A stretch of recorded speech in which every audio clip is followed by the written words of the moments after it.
يصلون على النبي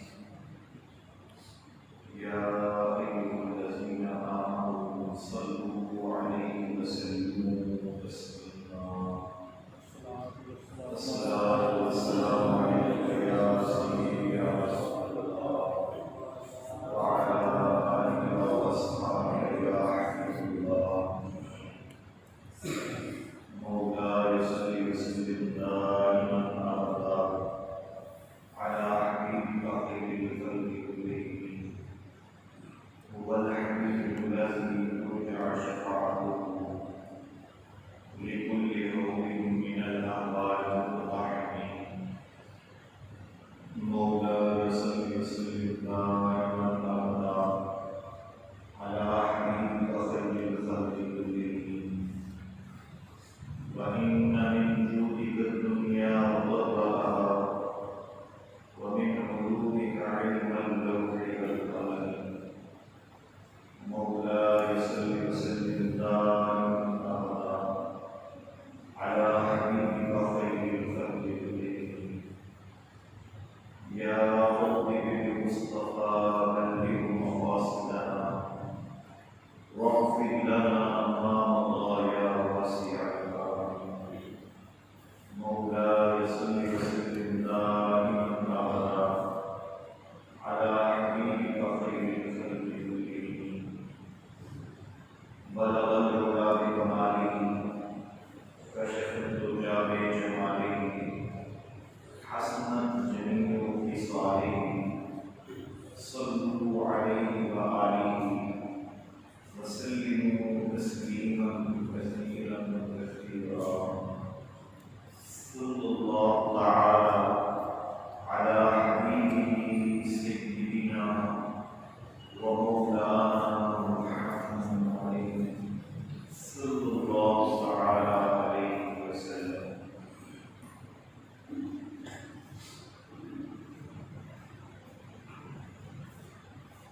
اللہ العزت کی حمد و ثنا اور رسول پاک علیہ الصلوۃ والسلام کی بارگاہ ناز میں ہدیہ درود و سلام عرض کرنے کے بعد رب العزت کی بارگاہ نیاز میں عاجزانہ انکسارانہ التجا و استدعا ہے کہ رب کائنات ہم سب کا مل بیٹھنا آپ کی بارگاہ میں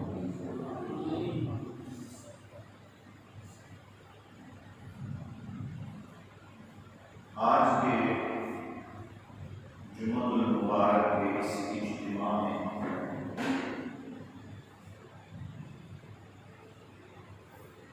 قرآن مجید کی روشنی میں متقین کی صفات ہمارا موضوع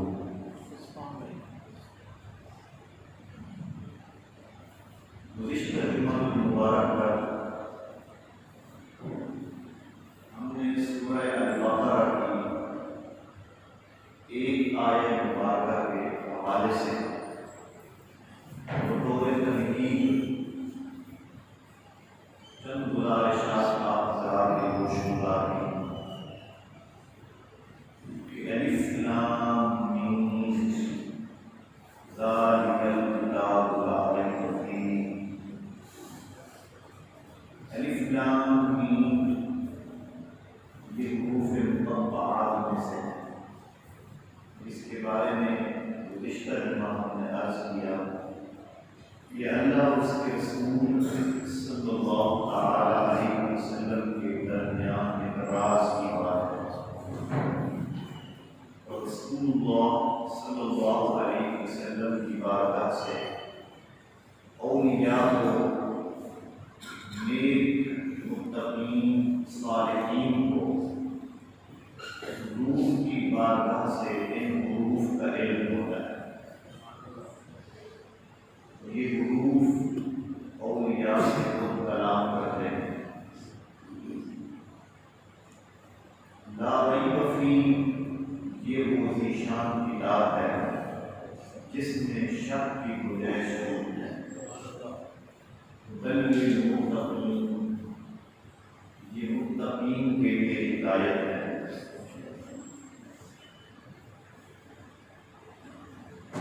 اب متقین کون ہیں؟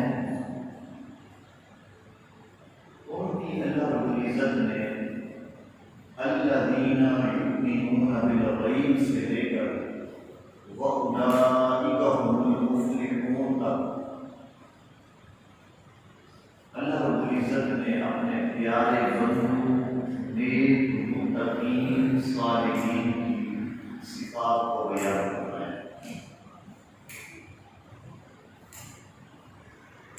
متقین کی پہلی صفت فرمایا الذین یؤمنون بالغیب، وہ جو غیب پر ایمان لاتے ہیں۔ ایمان کہتے ہیں محکم یقین کو، یقین کی پختگی اور یقین کی مضبوطی کو ایمان کہتے ہیں۔ جو غیب پر محکم اور پختہ یقین رکھتے ہیں،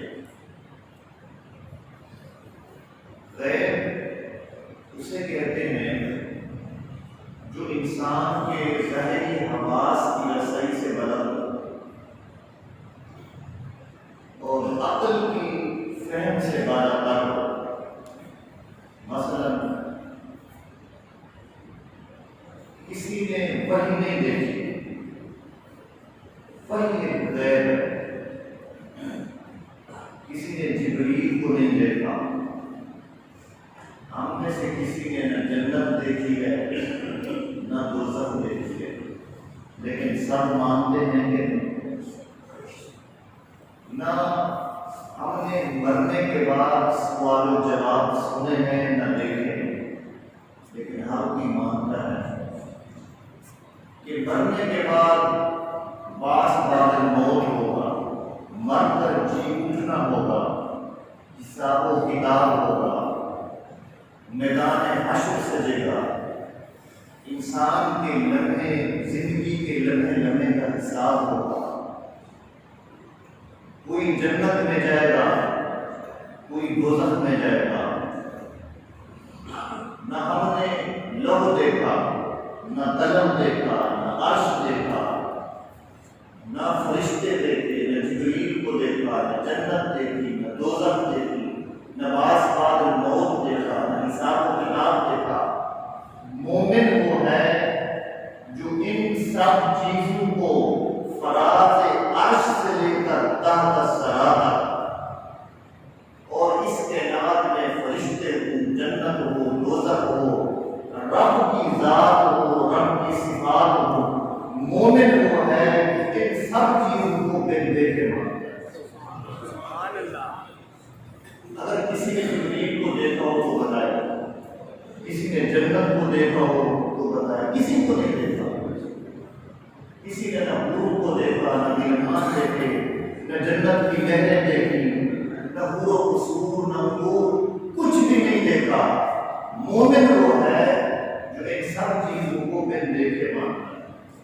ہاں، ان سب چیزوں کو ماننے کا ایک ہی ذریعہ ہے، وہ کیا ہے؟ وہ تاجدار کائنات صلی اللہ علیہ وسلم حضرت محمد مصطفیٰ صلی اللہ علیہ وسلم کی زبان حق ترجمان سے سن کر ہر کسی نے مانا۔ حضور نے فرمایا جنت ہے، مان گئے حضور جنت ہے۔ حضور نے فرمایا دوزخ ہے، مان گئے حضور دوزخ ہے۔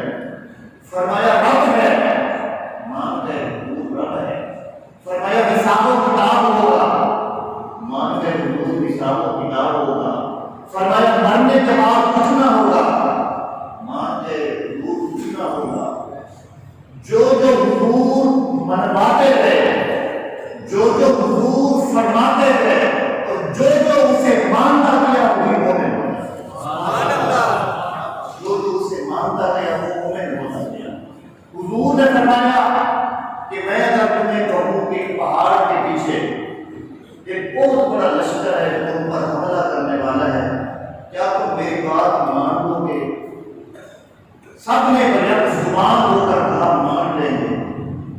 اگرچہ ہم اپنی آنکھوں سے دیکھ رہے ہیں کہ کوئی لشکر نہیں، لشکر کا کوئی وجود نہیں، لیکن ہم مان لیں گے۔ آپ نے فرمایا کیوں مان لو گے؟ انہوں نے ایک ہی بڑا پیارا جواب دیا کہ زندگی بھر آپ کو دیکھا ہے صادق و امین پایا۔ سبحان اللہ، سچا پایا ہے، صادق پایا ہے، امین پایا ہے، اس زبان سے کبھی جھوٹ نکلتے ہوئے نہیں۔ سبحان اللہ۔ تو ایمان یہ ہے کہ حضور کی بتائی ہوئی ہر چیز کو ماننا، یہ ایمان کی تعریف ہے۔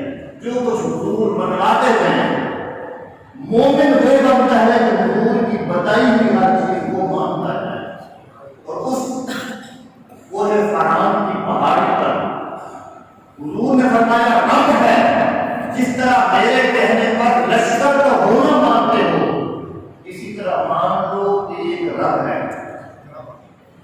تو اس اعلان پر جس نے لبیک کہا وہی ابو بکر ہوا، جس نے کہا ہم مان گئے وہی عمر ہوئے، جس نے کہا ہم مان گئے وہی عثمان و علی ہوئے، وہی بلال اور سلمان ہوئے، وہی حضرت سعد بن ابی وقاص۔ تو ایمان مومن وہ ہے جو حضور کی بتائی ہوئی ہر چیز کو مانے، اور اس کے علاوہ شریعت اسلامیہ کے وہ احکام جن کی حکمت ہماری عقل سے بالا تر ہے، ہمارے فہم و ادراک سے مابرا ہے۔ کچھ شریعت اسلامیہ کے ایسے احکام ہیں کہ ان کی حکمت سمجھ میں نہیں آتی۔ اسلام کہتا ہے صبح سے لے کر شام تک بھوکے رہو، پیاسے رہو، آنکھوں کی حفاظت کرو، زبان کی حفاظت کرو، پیٹ کی حفاظت کرو، پورے مہینے روزے رکھو، بھوکے پیاسے رہو۔ حکمت سمجھ میں نہیں آتی۔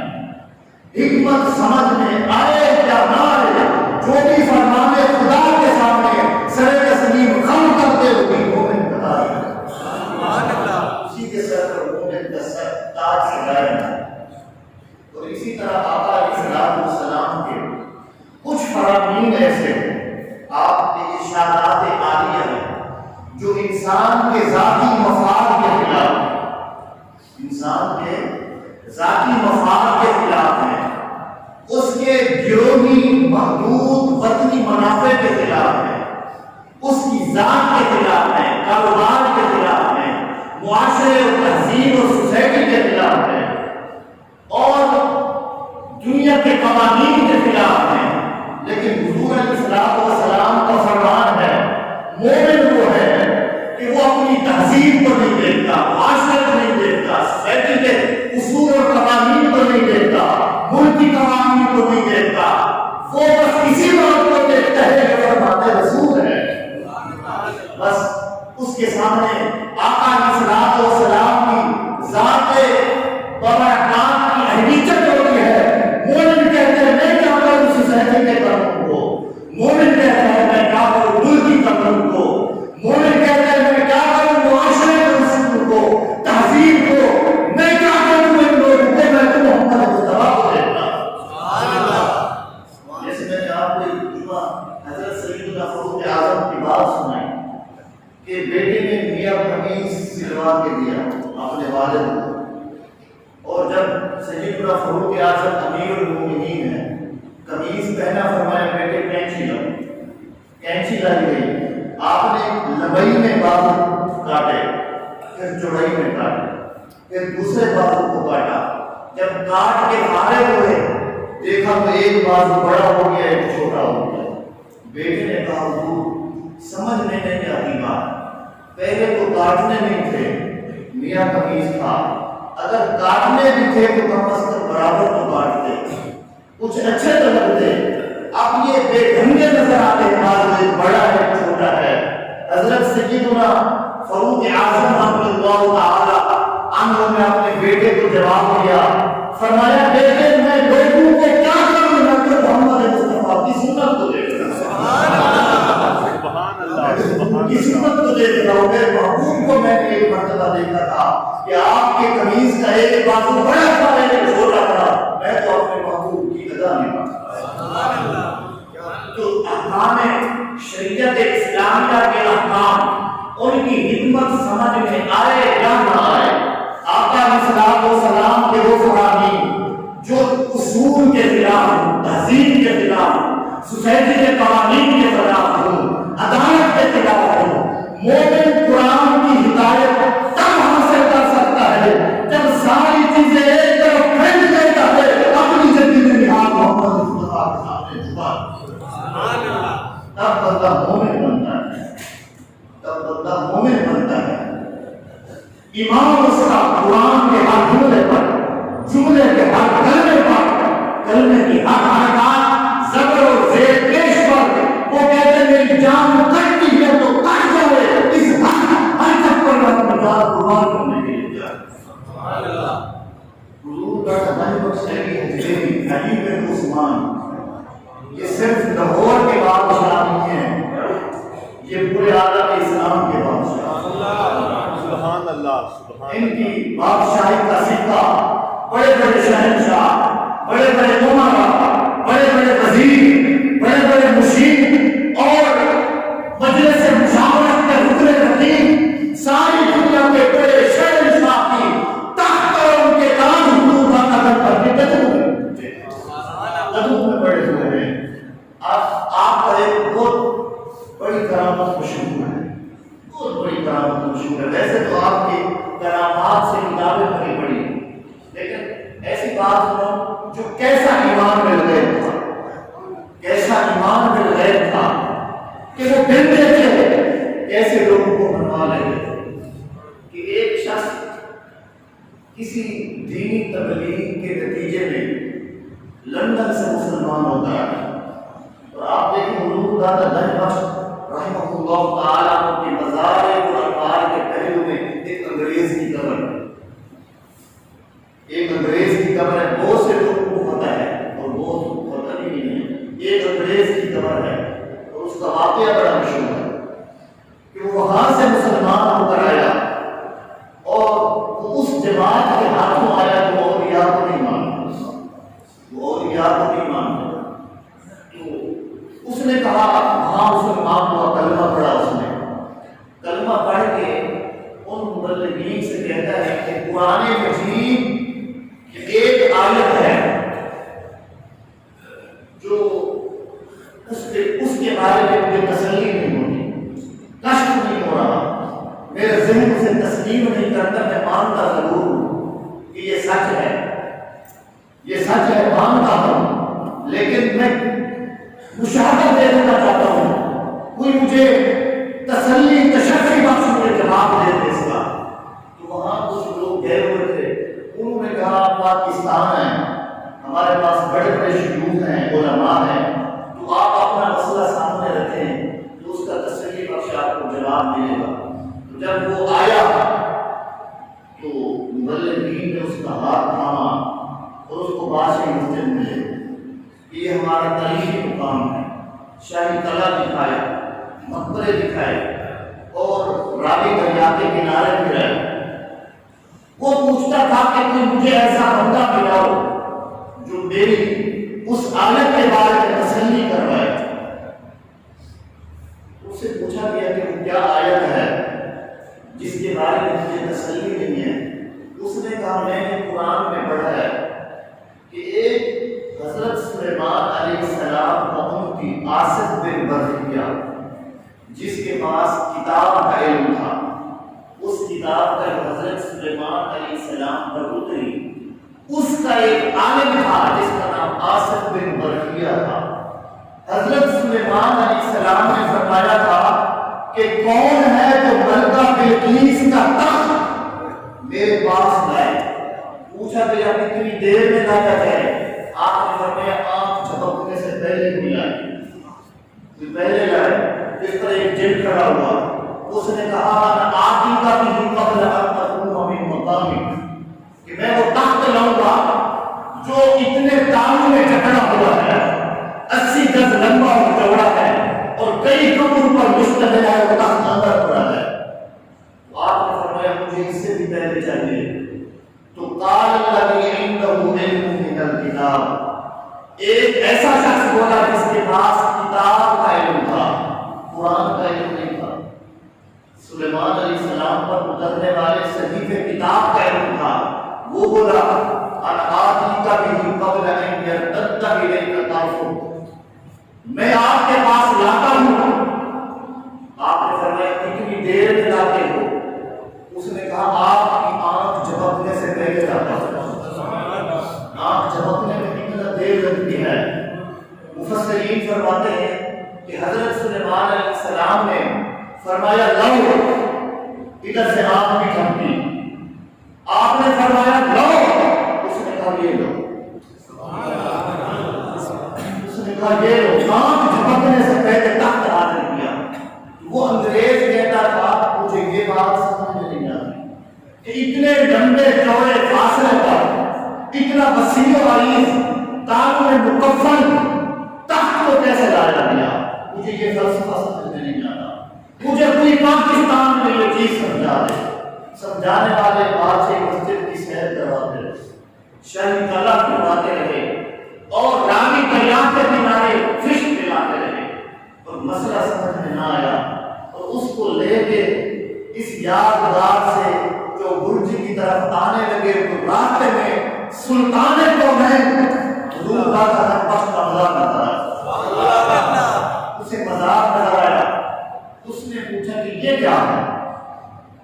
شاہی مسجد دکھانے والوں نے یہ شاہ نہیں دکھایا، یہ شاہوں کا شاہ نہیں دکھایا، یہ بادشاہوں کا بادشاہ نہیں دکھایا، ان کا یہ شعر کا ہے۔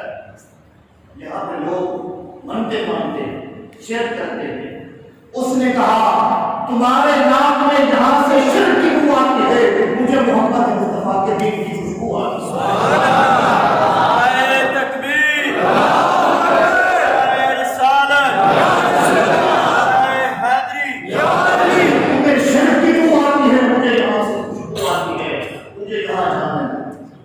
مجھے یہاں جانے دو۔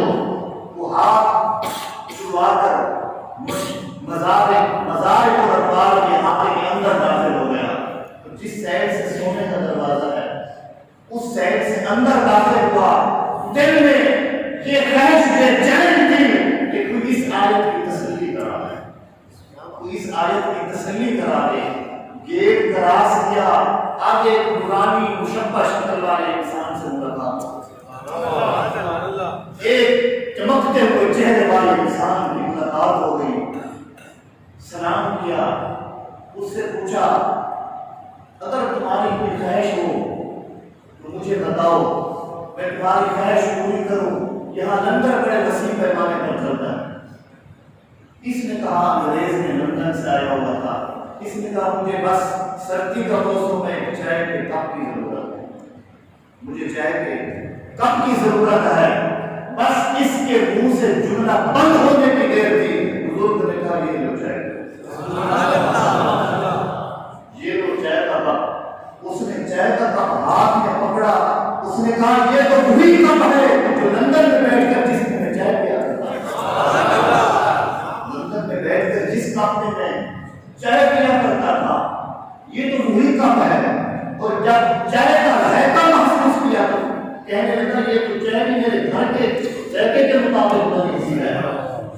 تو اس نے پھر پوچھا کہ وہ بزرگ کہاں ہے جس نے مجھے چائے کا کپ پیش کیا ہے، اور آنکھیں پھاڑ کر ادھر ادھر دیکھنے لگا۔ وہ حسین چہرے والا پھر نظر نہیں آیا، وہ حسین اوپر والا پھر نظر نہیں آیا۔ اس نے کہا مجھے کلمہ سکھانے والوں، مجھے دین کا درس دینے والوں، آج تک میں تمہارے ساتھ مارا پھرتا رہا، مجھے ایک آیت کے بارے میں تم تسلی نہ کرا سکے، ایک نظر میں اللہ کے ولی نے مجھے اس آیت کی تسلی کرا دی ہے۔ جس طرح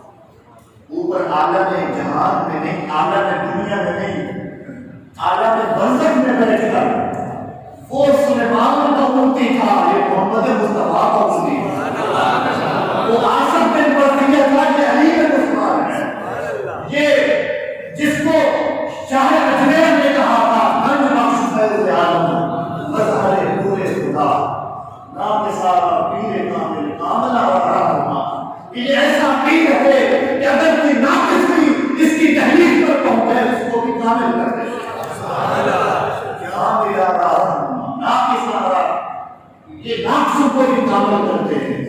یہ ہے وہ لوگ اگر قرآن کے ایک جز پر، قرآن کی ایک آیت پر اگر ایمان لانے والا اس پر پختہ یقین رکھے، محکم اور مضبوط یقین رکھے، اگر کسی آیت کی سمجھ نہ بھی آئے تو پھر ان اولیاء کے مزار پہ جانے کی دیر ہوتی ہے، متحل ہونے کی دیر نہیں ہوتی۔ نگاہ ولی میں وہ تاثیر دیکھی، بدلتی ہزاروں کی تقدیر دیکھی۔ کون نہیں جانتا حضرت امام جعفر الصادق کا نام؟ آپ ایک راستے سے گزرے تو ایک گائے بنی ہوئی تھی اور اس کی گرد ایک خاتون بوڑھی میں بیٹھ کے رو رہی، اس کے چھوٹے چھوٹے بچے بھی اس گائے کی گرد رو رہے تھے۔ آپ نے اس خاتون سے پوچھا بیوی کیا بات ہے، کیوں روتی ہو گائے کو؟ اس نے اپنے آنچل سے آنسو درد کرتے ہوئے اس نے کہا کہ ایک ہی گائے تھی، اس کی دودھ پر میرے چھوٹے بچوں کا گزارا تھا، میں بچوں کی پرورش کرتی تھی، آج میرے رب نے مجھ پر کڑا امتحان ڈالا ہے، میرا آدمی کمانے والا نہیں ہے اور یہ گائے مر گئی ہے، میں اب اس ہجر و فراق میں رو رہی ہوں کہ میں بچوں کو کیسے پالوں۔ اور آپ نے فرمایا ہنستے ہوئے اب تو رو رہی ہے، تو چاہتی ہے کہ تیری گائے زندہ ہو جائے، تو چاہتی ہے کہ تیری گائے زندہ ہو جائے۔ اس نے پھر ایک چیخ بھری، اس نے کہا آپ کو میرے درد اور الم کا احساس نہیں ہے، آپ میرے ساتھ استہزاء کرتے ہو، میرے ساتھ مذاق اڑاتے ہو کہ گائے مری کب زندہ ہوتی ہے، آپ میرے ساتھ مذاق کر رہے ہو۔ آپ کی طبیعت میں جلال آ گیا، ایک نگاہ اوپر اٹھائی، ایک نگاہ کو جب نیچے موڑا تو وہ کھڑی ہو گئی، کھڑی ہو گئی۔ فرمایا میں اس کو گھر لے جا، جب تک تو زندہ ہے تیری گائے بھی زندہ ہے۔ نگاہ ولی نے وہ تاثیر دیکھی، بدلتی ہزاروں کی تقدیر دیکھی۔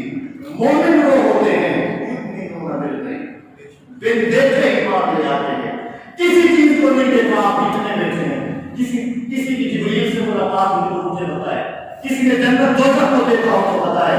سب کچھ اس کائنات میں جتنے علوم کے، جتنے فنون کے دریا میں رہتے ہیں، جو کسی فن کا ماہر ہے، کسی علم کا ماہر ہے، کسی ہنر کا ماہر ہے، اس کو کسی سے کوئی علم نہیں ملا ہے، سارے دریا علم کے بھرے ہوتے ہیں، تو کہا ادھر سے سارے علوم کے چشمے پورے ہیں۔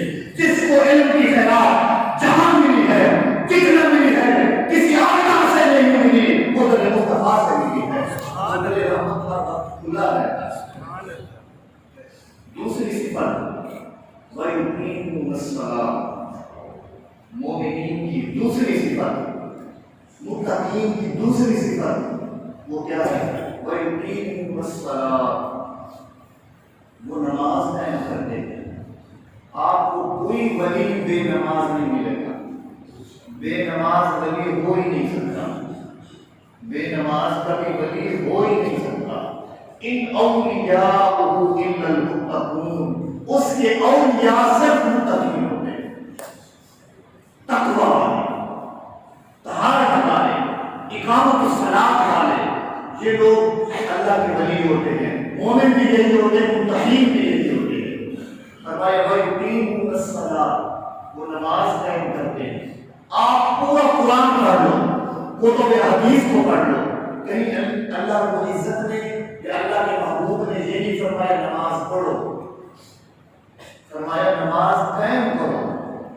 اور آپ لغت کی کتابوں کو پڑھیں تو لغت میں کسی چیز کو قائم کرنے کا مطلب یہ ہوتا ہے کہ اقامۃ الشیء توفیق حقہ، کسی شے کو کما حق ادا کرنا، یہ اس کی اقامت ہوتی ہے۔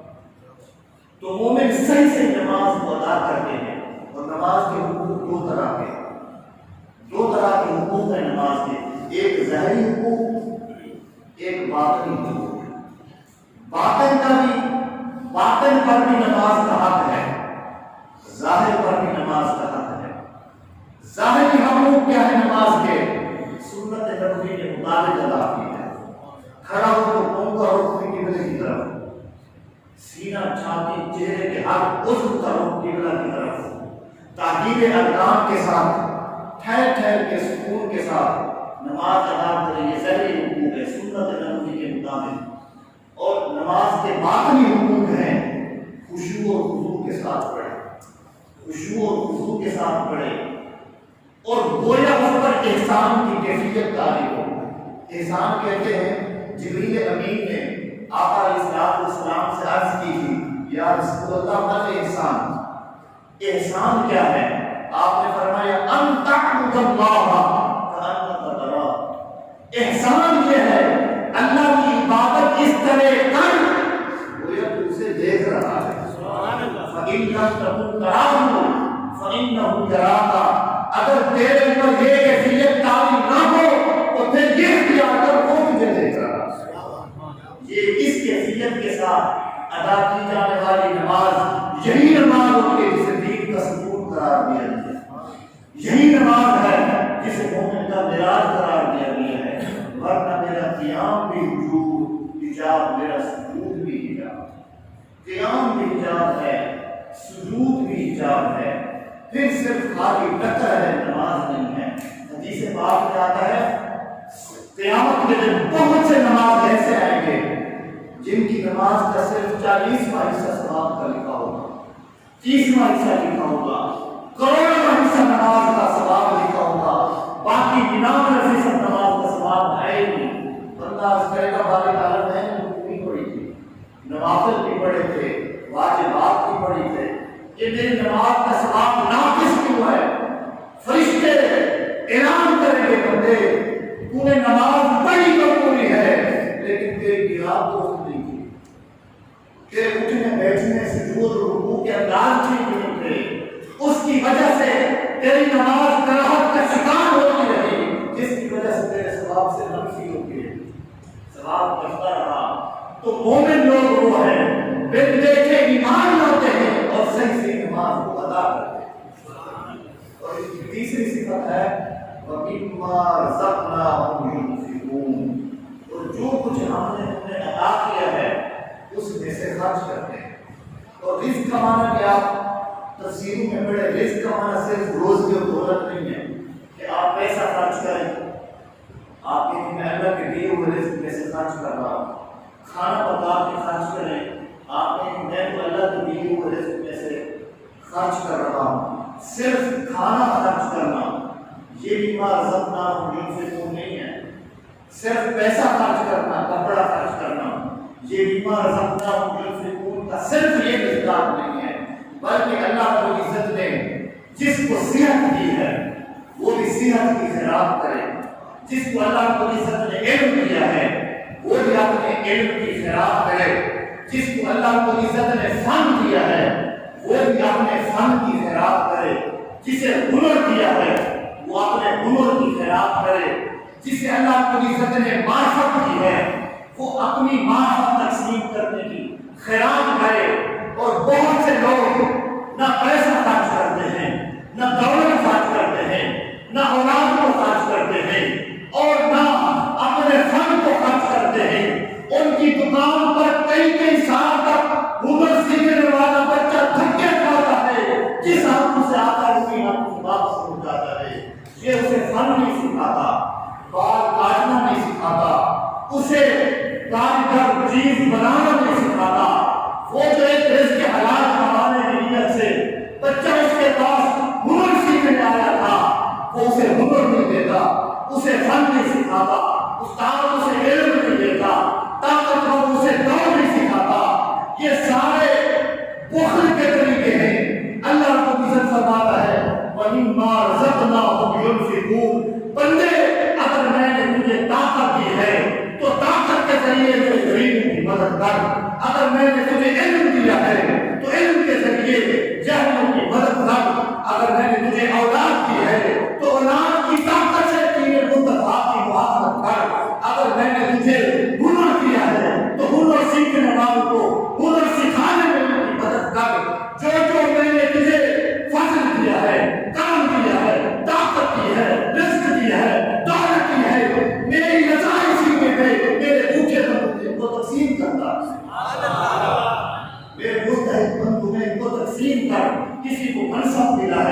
کوئی جج کی سیٹ پر بیٹھا ہے، کوئی وزیر اعظم کی سیٹ پر بیٹھا ہے، اور کسی کے ہاتھ میں حکمرانی کی بات لوگ ہے، کوئی مجلس مشاورت کا رکن رکین ہے، کوئی صنعت اور تجارت کو چار چاند لگا رہا ہے، کوئی شکل زمین سے رزق کے انبار نکال کر زمین کے اوپر ڈھیر لگا رہا ہے، کوئی بات و نصیحت کے ممبر پر رہ کر لوگوں کو بات و نصیحت کرتا ہے، کوئی فخر اور درویشی کے مسلح پر بیٹھ کر لوگوں کو جھاڑ پھونک کرتا ہے۔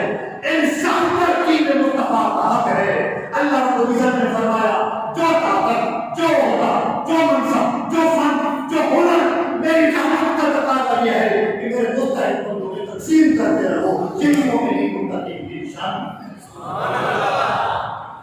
یہ میرے متقین بندوں کی نشانی ہے کہ کوئی چیز ہو اور اس کا پیاسا اس کے سامنے بیٹھا ہو تو فن سکھانے میں بخل نہیں کرتا، علم دینے میں بخل نہیں کرتا، بھوکا بھی پیاسا سامنے بیٹھا ہے تو اس کا پیٹ بھرنے میں بخل نہیں کرتا۔ بس یہ دو لوگ ہوتے ہیں کہ ساری چیزوں کو بل دیکھے مارتے ہیں، نماز بھی صحیح سے ادا کرتے ہیں، رزق بھی صحیح سے کرتے ہیں۔ تمہیں نہیں پتا حضرت علی المرتضیٰ کرم اللہ وجہ الکریم کے بارے میں بڑی مشہور روایت ہے۔ آپ نماز پڑھ رہے تھے، ایک فقیر بڑے درد مندانہ لہجے سے سوال کر رہا تھا، لیکن اللہ کے اس پیارے مومن نے یہ تقوی کے اعلیٰ درجے پر فائد ہونے والے علی المرتضیٰ کو برداشت نہ ہوا، نماز کے اندر ہی اپنی اونچی اتار کے کہہ دی، نماز کے اندر ہی اپنی اونچی اتار کے کہہ دی، وہ سائل لے کے چلا گیا۔ جب انہوں نے انگوٹھی اتار کے پھینکی، اللہ رب العزت نے جبریل کو بھیجا، جبریل جو آیت لے گا اللہ تم ينفقون أموالهم بالليل والنهار سرا وعلانية فلهم أجرهم عند ربهم ولا خوف عليهم ولا هم يحزنون۔ کہ وہ لوگ جو میرا رزق اعلانیہ طور پر بھی خرچ کرتے ہیں، مخفی طور پر بھی خرچ کرتے ہیں، رات کو بھی خرچ کرتے ہیں، دن کو بھی خرچ کرتے ہیں، سردی گرمی سفر حضر نماز میں میرا رزق خرچ کرتے ہیں، ان کو فرمایا فلهم أجرهم غير ممنون، ان کے لیے بغیر حساب کیا جاتا ہے۔ تو یہ تیسری صفت ہے مومنین کی۔ اللہ رب العزت ہمیں اولیاء کے طریقے پر، صلحاء کے طریقے پر، اپنے نیک بندے متقین کے طریقے پر چلنے کی توفیق عطا فرمائے۔ دعا علی